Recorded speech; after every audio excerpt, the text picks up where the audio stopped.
እሺ ዶክተር ራሄል ባፌ እጅግ አድርጌ አመሰግናለሁ። እንደው ለመንደርደሪያ ያህል የዛሬው የጋዜጣዊ መግለጫ ለምን እንዳስፈለገ በመንገር ብንጀምር። አመሰግናለሁ። የዛሬው ጋዜጣዊ መግለጫ እጅግ ወሳኝ በሆነ ሰዓት ላይ እየሰጠን ያለው ጋዜጣዊ መግለጫ ነው። መግለጫችን ቤዚካሊ እንደ ሶዴፓ በኢትዮጵያ ሰላምና ዲሞክራሲያዊ ሀቀኛ ምርጫ ላይ ያተኮረ ነው። እንደ ፓርቲ ሶዴፓ ከ1987 ጀምሮ ረዘም ያለ ጊዜ በኢትዮጵያ ፖለቲካ ውስጥ ከፍተኛ ሚና የነበረው ፓርቲ ነው። ለሰላማዊ ትግሉም እንደ ተምሳሌት የሚወሰድ ፓርቲ ነው በኢትዮጵያ ውስጥ እና ያው ለሕዝባችንም ግልጽ ነው። በዚህ አግባብ አሁን 7ኛው ምርጫ ደግሞ እጅግ ልዩና ወሳኝ በሆነ ሰዓት ላይ እየተካሄደ ያለ ምርጫ ነው።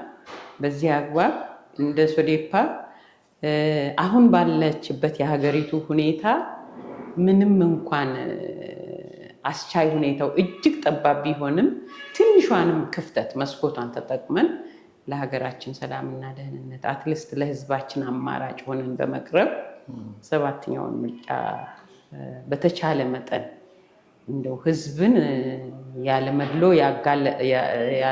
መድሎና ያለ ማግለል ያቀፈ ምርጫ እንዲሆን፣ ነፃ እንዲሆን፣ ሕዝብ መወሰን እንዲችል፣ አመኔታም እንዲኖረው እና ላለንበት አዙሪት እንደው መድኃኒት ሆኖ አትሊስት ተአማንነቱን አሳይቶ ትንሽ ለሀገራችን ተስፋ ይሰጣል የሚል እምነት ስላለን በዛ እምነት ነው ብዙ ስንቀሰቅስም አብረን እስከ ዛሬ ድረስ ከህዝባችን ጋር አስፈላጊውን ሁሉ ስናደርግ የቆየ ነው። ከዛ በኋላ አሁን በጣም አላስፈላጊ የሆነ መከፋፈል፣ እንደገና ደግሞ ፓርቲዎችን የተወሰኑትን ከምርጫው የማግለል፣ ህዝቡን አማራጭ የማሳጣት ሁኔታ አለ። እንደገና ምንም ማይገናኝ ወንበሮችን እንደው በስልጣን የማከፋፈል አይነት አካሄድ እና በምንም የማይገናኝ የፓርቲ ፕሮግራሙም ብሔር ተኮር አወቃቀሩም ማያገናኘው ሁሉ በአሳይመንት እየሄደ ከብልጽግና ጋርም ተወዳድሯል እንዲባል ብልጽግናም ደግሞ ወንበርም እየለቀቀ የሚያካሂድበት አላግባብ የሆነ ብዙ ነገር አለና ይሄ ነገር ወደ ህዝባችን መምጣት አለበት፣ ግልጽ መሆን አለበት። ይሄ ምርጫ ልዩ መሆን ይገባዋል፣ ተአማኒ መሆን ይገባዋል ከሚል አግባብ ነው እና ከዚህ ጋር የተያያዙ ብዙ ነገሮች አሉ። አሁን ቅድም ላልኩህ አሁን ምሳሌ ብሰጥ ለምሳሌ የወሎ ህዝብ ዲሞክራሲያዊ ፓርቲ ወሎን ክልል የማድረግ እቅድ ይዞ የተነሳ እንቅስቃሴውም ይሄ ነው።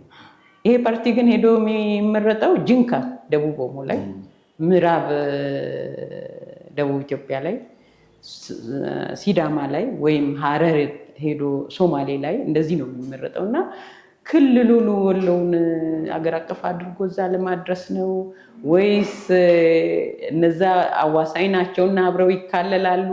ምንድነው ግብአቱ ብለህ ስታይ የይስሙላ ይሆናል። የምርጫውን ሂደት ራሱ ለማየት ይቸግራል እና እንደዚህ ብዙ ሚሶች አሉ። እንደገና እነዚህም ሆነው በየቦታው እኮ አንድና ሁለት ሆነው ነው የሚቀርቡት። አንድ ፓርቲ ቀርቦ ምርጫ ማለት እንግዲህ ቢያንስ ከሁለት ነው አይደለም የምትመርጠው። አንድ ፓርቲ ቀርቦ ከዳር እስከ ዳር አሁን እያስተዳደረ ያለው የብልጽግና ፓርቲ ለህዝቡ ክብር፣ እንደገና ደግሞ የምርጫ ዲሞክራሲ ምን እንደሆነ ህዝቡ እንዲረዳ እንደው ሄዶ ከሁለት አንዱን ምርጫ ያለው ማለት እንኳን እንዲችል ቢያንስ ብልጽግና መቅረብ ነበረበት። አየህ እዛ አካባቢ አይቀርብም። እናንተ ተወዳደሩ በቃ ወንበሩን ሰጥቻችኋለሁ ብሎ ይሄዳል። ይሄ አግባብነት ከዚህ አንጻር ብቻ ነው ይሄ አንዱ እይታ ያለበት። ሙሉት ለምሳሌ ብልጽግና የለቀቃቸው ወንበሮች አሉ። በእርግጥ እነዚህ ትችቶች የወንበር በህዝብ ድምፅ እንጂ በይሁንታ አይገኝም የሚል ትችት ሲሰነዘር እንሰማለን። ግን ምክር ቤት ውስጥ ደግሞ የተለያዩ ሀሳቦችን ከማስተናገድ አንጻር ሊታይ አይችልም። ይሄ እኮ የህዝቡን ዲሞክራሲያዊ መብት፣ ሰብአዊ መብት የቀማ እኮ ነው። ለህዝቡ ምንም አይደለህም ሲምቦሊካሊ እዛ ጋር ተቀመጥ ያለ እኮ ነው። አንድ ሰው ብቻ አቅርበህለት፣ አንድ ፓርቲም እኮ አይደለም አንድ ግለሰብ አቅርበህለት የምርጫ ካርድ እንዲወስድ አድርገህ ስራ አስፈተው የምርጫ ቦርዱ ሰራተኛ እዛ እንዲመደብ አድርገህ ሪሶርስ አፍስሰህ የምርጫው ቀን ደግሞ ሲመጣ ምርጫ የለውም። አንድ ሰው ነው ካርዱን ጥሎ ቢሄድም ባይሄድም ያው ነው። አየህ ይሄ ቤዚካሊ ሰብአዊነትን ራሱ ያወረደ ነው፣ የናቀ ነው። በቃ ሜንታሊ ሰው ተማረም አልተማረም በተፈጥሮ አእምሮ አለው አይደል? በእግዚአብሔር አምሳል ነው የተፈጠረው። ምርጫ አለ ተብሎ ሄዶ ምንም ምርጫ ከሌለ አንድ ብቻ ከሆነ ለምን ጊዜውን ያጠፋል? የምርጫው ዕለትስ ቢሆን ለምን ይወጣል? ገባህ? እነዚህ ቤዚክ ነገሮች እውነት እንደው ሀቅ ሪል መሆን አለባቸው፣ መሬት ላይ መውረድ አለባቸው። ምርጫ አማራጭ መኖር አለበት። ቢያንስ ሁለት ሰው ፓርቲም አትበል አንድ ፓርቲ ሆኖ ምንድነው ይሄ ኢሰፓ እኮ አንድ ፓርቲ ነው የሚወዳደረው፣ ግን ለአንድ ቦታ 3 እጩ ነው የሚያቀርበው። ሶስቱም ኢሰፓም ቢሆኑ ህዝቡ ከሶስቱ ውስጥ የመረጠውን ያሳልፋል። አትሊስት ምርጫ ሰጥቶታል ማለት ነው። አሁን ይሄ ምርጫ ማለት ምን እንደሆነ ትርጉሙን ህዝቡ እንደማያውቅ አድርጎ ነው የሚያቀርበው። ይሄ ትክክል አይደለም ብለን ነው እንደ ሶዴፓ የምናስበው። አሁን ለኢሶዴፓ ፓርቲ ገዢው ብልጽግና ወንበሮች ቢለቅ አትቀበሉም ማለት ነው? ተወዳድረን እናሸንፍ ነው የምትሉት? ተወዳድረን እናሸንፍን ነው የምንገባው። በፍጹም ህዝብ ያልሰጠውን ወንበር መውሰድ አንፈልግም። ተወዳድረን መግባት እንፈልጋለን። ሀሳባችንን መሸጥ እንፈልጋለን። ስልጣን መያዝ ብቻ አይደለም የኢሶዴፓ ዓላማ። ኢትዮጵያ ከዚህ አዙሪት እንድትወጣ ነው። ኢትዮጵያ ላይ ዲሞክራሲ አትሊስት ቤዚክ የሆኑ ነገሮች መሬት እንዲወርዱ ሀቀኛ አለ አይደለ ጣልቃ ገብነት የሌለው የህግና ፍትህ አካል እንዲኖረን ነው የምንፈልገው። ዲሞክራሲያዊ ተቋማት ደግሞ ነፃ እንዲሆኑ ነው የምንፈልገው። እነዚህ ነገሮች ላይ ነው የምንሰራው። ህዝባችን ደግሞ መብቱ እንዲከበር ነው የምንፈልገው። ሰብአዊና ዲሞክራሲያዊ መብቱ፣ በህይወት የመኖር መብቱ፣ የመንቀሳቀስ ሀብት የማፍራት መብቱ እንዲከበር ነው የምንፈልገው። እንደ ሶዴፓ ደግሞ የሀገራችንን ደህንነትና ሰላም ነው እናስቀድም። የእርስ በርስ ጦርነቶች እንዲቆሙ ነው የምንፈልገው። የሀገራችንን አንድነት ነው የምንፈልገው። አሁን ለምሳሌ ወደ ምርጫም ስንገባ ትግራይን አንፈልግም ብለን፣ ኦሮሚያን አንፈልግም ብለን፣ አማራን አንፈልግም ብለን መግባት አንችልም። ግጭቶቹ ሁሉም ጋር ከዳር እስከ ዳር አለ። እነሱ እየተፈቱ አትሊስት መፍትሄ መፈለግ አለበት። እኔ እኮ ዛሬ አለባበሴን ካየኸው የአበሻ ልብስ ለብሻለሁ አይደል? እንደዚህ ጸዳ ያለ የውስጥ ሰላም እንፈልጋለን። አንድነት ውስጡን ያጽዳ መንግስት እንደ ሀገር። ከዛ ለፖለቲካል ጥያቄዎች ፖለቲካል ምላሽ ሰጥቶ ውስጧ የጸዳች ሀገር፣ ህዝቧ ደግሞ ከራሱ በላይ ባንዲራውን ያከበር። ሀገራችን ከምንም በላይ ናት፣ ከህይወታችን። ሰራዊታችን እኮ በየዳር ድንበሩ እየተዋደቀ ያለው ለዚች ባንዲራ ለዚች ሀገር ነው። እኛም እንደ ፖለቲሻንስ ደግሞ እቺ ባንዲራ ከኛ በላይ ናት። ይህንን የዳር ድንበራችንን ክብር እንፈልጋለን። እንደገና ደግሞ ያለ አግባብ የምንጠፋፋውን ነገር ማቆም እንፈልጋለን። ከዚህ አዙሪት መውጣት እንፈልጋለን። በዚህ ሁሉ ዙሪያ ነው የምንሰራው። እኛ እኮ ብልጽግናም ሲያስተዳድር ግብአት ነው ስንሆን የመጣ ነው። ኮምፕሊመንት ነው የምናደርገው። ለምን ስልጣን አልያዝንም ብለን እስካሁን አልፈረስንም? አየህ፣ በመኖራችን ለህዝባችን ግብአት ነን ብለን ነው የምናስበው። ሶዴፓ በዚህ ያምናል። 63 የኢትዮጵያ ፖለቲካ ፓርቲዎችን ከወሰድክ ከ63ቱ አንድ እኔ ብቻ ነኝ የሴት የፖለቲካ ፓርቲ መሪ። የወንዶች ምህዳርና ሜዳ ስለሆነ አይመችም፣ በጣም ይገፋል። ነገር ግን 50% እና ከዛ በላይ የሆነውን የሀገሬን ሴቶች የእናቶችን ማንነት እወክላለሁ ብዬ ስለማስብ ነው እዚህ ጋር የምቆየው። ገብቶሃል? በተፈጥሮ የተለየ አቋም ስላለን ነው እዚህ የምቆየው። ግብአት ሆናለሁ ለሀገሬ ብዬ ነው የምቆየው። ስለዚህ እንደ ሶዴፓ ሴቶችን የማብቃት ላይ መስራት እንፈልጋለን። ከመድረክ መጥፋት አንፈልግም። ከኋላ መጨመር እንፈልጋለን። ግን ስርዓቱ ወደፊት የመጣውንም የሚያጠፋ ነው። አንጥፋ ብለን ነው የምንታገለው። ለዚህ ነውና የሶዴፓ እይታ በዚህ መልኩ የሰፋ ነው። ጀስት የወንበር ችግር አይደለም። ተረድቼዋለሁ። ፖለቲካው በእርግጥ ስልጣን ለመያዝ ነው ሜይን ጎል። ግን ዊዝን ዛት ፕሮሰስ በምታደርጋቸው አመታት ሁሉ ለሀገር ግብአት መሆን አለበት። ዛሬ ግንቦት 17 ነው። አንድ ሳምንት ነው የቀረው ምርጫው ሊደረግ። አንድ ሳምንት በቀረበት ሁኔታ እንዲህ አይነት ሀሳቦችን ወደ ህዝብ ለማሻገር መምጣት አልረፈደም። ምርጫ ቦርድ በብዙ መልኩ የተሳሳተ ምርጫ እያካሄደ ስለሆነ ለምን አንድ ቀን አይቀርም ምርጫው መቆም አለበት ብለን ነውና።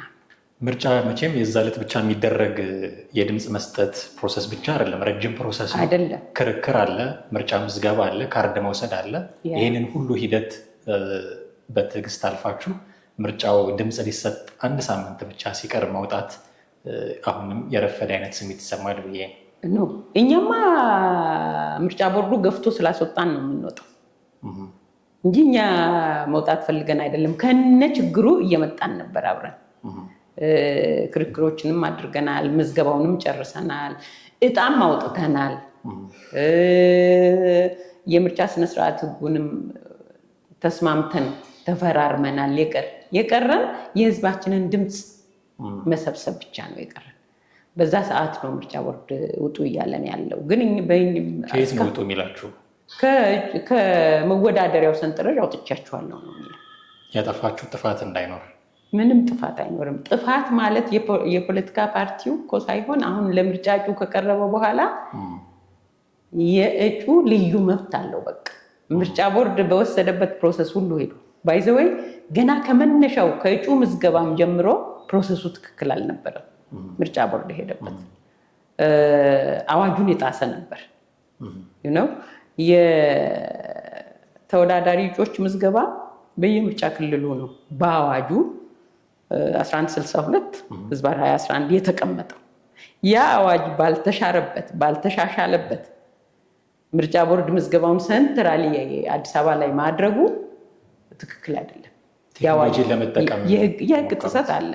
ቴክኖሎጂውን ለመጠቀምማ ቴክኖሎጂውን በየወረዳው ነው ማድረግ ያለበት። ለምን ተመዝጋቢው እኮ ከየወረዳ ስለሆነ ከየቀበሌው ስለሆነ ይሄ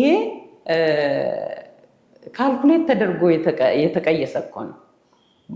ምርጫ ያው በየክልሉ እስከሆነ ድረስ ፓርቲዎች ያቀርባሉ ለምርጫ እጩዎችን ከየክልሉ። ያንን ደግሞ በምርጫ ቦርድ ሰራተኞች ተመዝግቦ ቴክኖሎጂውንም ቢሆን ምን ያህል ያሰራል ብለው ቼክ አድርገው አሁን ለምሳሌ ድምፅ ሰጪዎችን ሲመዘግቡ አልሰራላቸው ወደ ክፍለ ሀገር ሲሄዱ አይደል ማኑዋሊ እየወሰዱ ነበር። ለእጩዎች ምዝገባ ግን ያደረጉት ምንድነው? ሰንትራሊ እየመዘገቡ ልክ አሁን እዛ ወርደው እንዳልሰራ ገጠር ያሉት እጩዎቻችን ያቀረብናቸው አልሰራላቸውም ብሎ ሃርድ ኮፒ የተሰጣቸውን ማኑዋል ምርጫ ቦርድ ኮንሲደር አላደረገም። ማድረግ ነበረበት። ማኑዋሊ የተሰጠውን የፖለቲካ ፓርቲዎችን እጩ መመዝገብ ግዴታው ነበረ ምርጫ ቦርድ። ነገር ግን በሙሉ ጣላቸው። ፐርፐስሊ ደግሞ እነሱን አጥርቶ ለመጣልም እና አማራጮችን ለህዝብ ለማሳጣት ከማሰብ የተሰራ ነው። ገብቶሃል? ገዢው ፓርቲ የትም ኖረ የት አቅሙ ስላለ ማመቻቸት እና በአበል አምጥቶ አዲስ አበባ ቁጭ አድርጎ ሊመዘግብ ይችላል የራሱን አባላት። በአብዛኛው ደግሞ ባለስልጣናትም ስለሚሆኑ ማለት ነው። ስልጠናዎች እንደዚህ አልሰጠም። አዲሱን ቴክኖሎጂ በማስመልከት ለአንድ ሰው ከየፓርቲው ለአንድ ሰው ይሰጣል። ግን ያ ሰው ሰንትራሊ ቁጭ ይላል። ኔትወርኩ ገጠር ላለው እጩ አይሰራለት። ስለዚህ ኦቲፒ ነምበር መስጠት አይችልም። እንደገና ደግሞ ኮሚኒኬሽኑም ይቋረጣል። ስለዚህ መመዝገብ አልቻለም። እዚህ አምጥተን ለማስመዝገብና ለመመዝገብ ደግሞ ፕሮሰሱን ለማስኬድ ፋይናንሻሊ የኢኮኖሚክ እጥረት አለ። ያ ችግር አለ ለተቃዋሚ ፓርቲዎች እና በዛ አግባብ ደግሞ ሊሳካ አልቻለም። ይሄንን ፐርፐስሊ የተቃዋሚ እጩዎችን ቁጥር ለመቀነስ የተሰራ ነው። ልክ ለመራጩ ህዝብ የተሰጠው እድል ለነሱ መሰጠት ነበረበት። ያ አልተሰጠም። ይሄ ታስቦ የተሰራ ነገር ነው እና ደግሞ አዋጁን ጥሶም ሲሄድ ተው ያልተባለበት ልጓም የሌለው አይነት እኔ የበላይ ነኝ የፈለኩትን ማድረግ እችላለሁ ገዢ ፓርቲ እስካልተቃወመ ድረስ የሚል አካሄድ ስለነበረ እሱ ትክክል አልነበረም። ያ አለፈ። እንግዲህ ያም ታልፎ ቅድም በመስኮት ያልኩት ያ ስህተት ሁሉ ኖሮ ኢሶዴፓ ካቀረበው 524 እጩ እኮ 309 ተመዝግቦ ያ 57% ነው፣ 43 ነው ያልተመዘገበው በቴክኖሎጂ ምክንያት ብቻ። አሁን እርስዎ እንደሚሉኝ ይህንን ሁሉ ፕሮሰስ ታግሰው እዚህ ድረስ መጥተዋል። ምርጫ ቦርድ ራሱ ነው ያስወጣን ነው የሚሉት። ስፔሲፊካሊ በምን ምክንያት ነው እንድትወጡ ያደረጋችሁ? በጣም ሲሊ በሆነ ምክንያት የኢሶዴፓ የውስጥ ጉዳይ ላይ ጣልቃ የመግባት ሂደት ችግር አለ ፓርቲያችን ውስጥ። ፓርቲያችን የውስጥ ችግሩ ለምሳሌ ችግር አለ ብሎ ለፓርቲው ያመለከተ አንድም ሰው የለም፣ አንድም አካል የለም።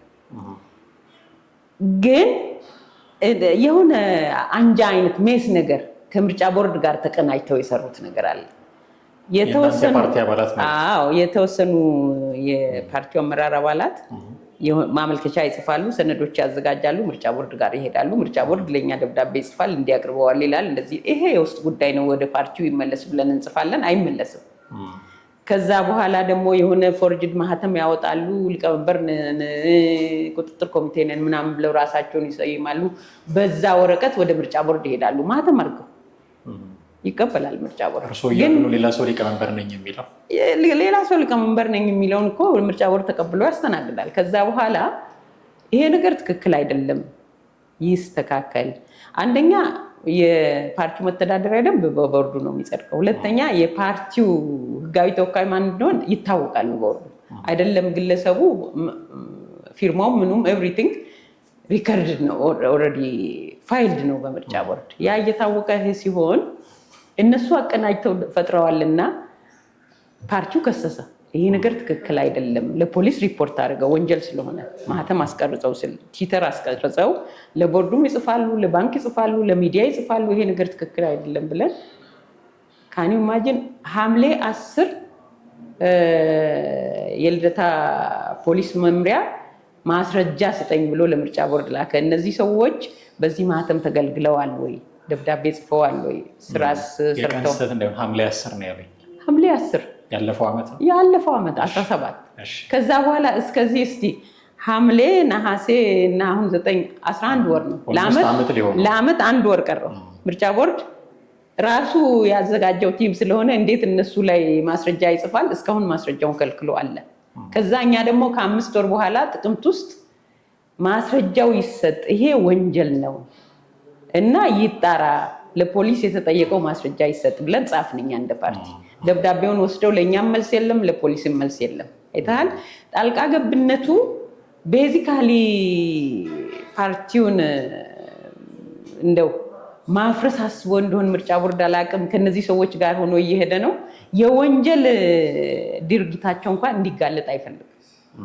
ይሄ ደግሞ በሰነድ የተቀመጠ እውነት ማለት ነው። ጊዜ እንዳልወስድበት ሌላም ስራ ስላሉት አሁን ጉዳዩ በምን ሁኔታ ላይ እንዳለና ማስተላለፍ የሚፈልጉት መልእክትም ካለ ጨምረው እናውቅ። አሁን ማስተላለፍ የምንፈልገው መግለጫውን ሙሉ በሙሉ የምናነበውና የምናቀርበው ይሆናል። ሀገር ትበልጣለች ከምንም ነገር። ላይክ ምርጫ ቦርድ አሁን የገንዘብን ነገር ያቀርባል። ብዙ ሪሶርስ አውጥቻለሁ ይላል። ህትመቱ አስቸጋሪ ነው ይላል። እንደዚህ ሆኗል ይላል። ግን ምርጫ ማለት የእያንዳንዱን ቤት ያንኳኳል፣ የምግብ ገመታውን ያንኳኳል፣ የእርሻ ማሳውን ያንኳኳል፣ የሰራተኛውን ህይወት ያንኳኳል፣ የአርሶ አደርን፣ የአርብቶ አደር፣ የታጣቂዎችን፣ የኢትዮጵያን ሰራዊት ህይወት ይነካል፣ ተአማንነትን ይነካል። ምርጫ ማለት እኮ ህይወት ማለት ነው። ያለንን ነገር በሙሉ የሚነካ እንጂ ዛሬ አንዱን መርጠን የምናሳልፈው ሳይሆን እያንዳንዱን ቤት የሚያንኳኳ ነገር ነውና ይሄ በትክክል ሊታይ ይገባል። ለምን ገንዘቡ ትሪሊየን አይሆንም? ከሰው ህይወት አይበልጥም። ምርጫ በዳር ድንበራችን እየፈሰሰ ያለው እንደሚያቆም ነው። ከምርጫው ተገልሎ ያለውን ትግራይን የሚያስታርቅ ነው። አማራን የሚያስታርቅ ነው። ኦሮሚያን የሚያስታርቅ ነው። የሚፈታ ነው። ምርጫ በትክክል ካልሄደ ግን ይሄ ደም መፋሰስ፣ ይሄ መገዳደል ሊቀጥል የሚል ፋይናል ዲሲሽን። ስለዚህ ይሄ ምርጫ ከዚህ አዙሪት የሚያወጣን ነው። ኢትዮጵያን እንደ ሀገር የሚታደግ ነው። ስለዚህ የፈሰሰው ገንዘብ አይደለም በቢሊየን በትሪሊየን ቢሆን ከሰው ህይወት አይበልጥም፣ ከሀገር ክብር አይበልጥም፣ ከአንድነታችን አይበልጥም። ከአካታችነት ያለፈ ነገር ለይስሙላ የሚደረግ ምርጫ ነው። ስለዚህ ይሄ መቆም አለበት ነው የምንለው። አሁን ባለበት ቆሞ በሀቅ ላይ ተመስርቶ ነጭ እንደለበስኩ ሀገራችን ሰላም ሆና ውስጣችን ነጭ ንጹህ ሆኖ ተስማምተን አቃፊ ምርጫ እናካሂድ። እኛም ሀገርን በማስቀደም ነበረ እንግፋ። ይሄ ነገር ሄዶ አሁን መሬት ላይ ያለው ነገር እንኳን አቃፊ ከሆነ አካሄዱ ምህዳሩ ዲሞክራሲያዊ ከሆነ አሳማኝ ከሆነ ግንባር ላይ ያለውንም ኃይል ይሰበስባል የሚል እምነት ነበረ። በዛ ሄደን ነበረ። ግን ትክክል ስላልነበረ ነው አሁን እየፈረሰ ያለው እና ምርጫ ቦርድ ህገወጥነቱንም አቁሞ ወደ ትክክለኛው አካሄድ መመለስ አለበት። ዶክተር ራሄል ባፌ የኢትዮጵያ ሶሻል ዲሞክራቲክ ፓርቲ ሊቀመንበር፣ ስለሰጡኝ ጊዜ እጅግ አድርጌ አመሰግናለሁ። አመሰግናለሁ።